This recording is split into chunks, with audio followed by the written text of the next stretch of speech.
ملګرو کتونکو حقیقت دا دی چې تاسو دا ویډیوګانې ډېر په شوق باندې ګورئ او په خوب کې یو کس وایي چې مار او لړم بلکې ډېرو کسانو دا تپوس کړی دی.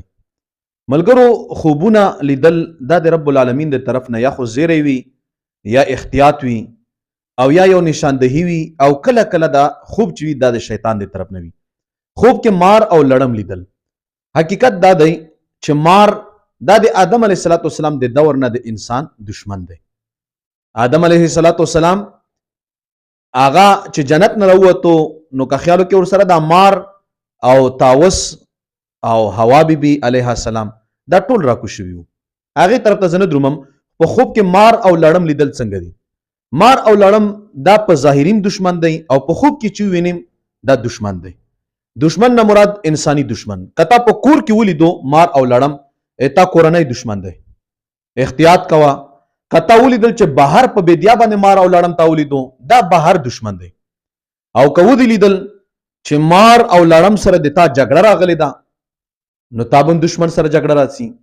که وویني چې مار او لړم په تا تی چیچلی نو تب دشمن به په تا غالبه کیږي. او ګرانه دوسته که ودې لیدل په خوب کې چې مار او لړم تا دوه ټوکړې کړو نو دا داسې شو لکه ته په دشمن باندې غالبه شوې او دشمن به تا ته هیڅ قسم نقصان رسوي. د دنیا لښکر که ورسره یم تا ته نقصان نشي رسولی. او که ووینې چې مار او لړم هغه تا وژلو در ځنې منډه کړي دي دشمن به درنه منډه کوي. او که ودې کتل چې د مار یا د لړم غوښه تا خوړلې ده، د مار غوښه تا خوړلې ده، لړم کې خو دومره څه نه وي خوړلی دی، دلیل دی د دې خبرې چې ته به د دشمن مال خورې. نو په هر لحاظ باندې مار او لړم چې دا دشمن دی.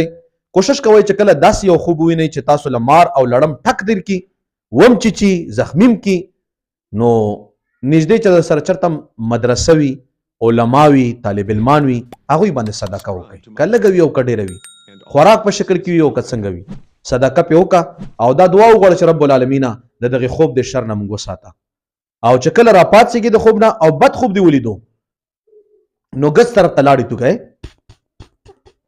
د هغه لاړې توکېدو یو ترتیب وکړه او د هغې نه بعد دعا وغواړه رب العالمینه د دغې خوبونو نه ما وساته، د دغې خوب د شر نه ما وساته.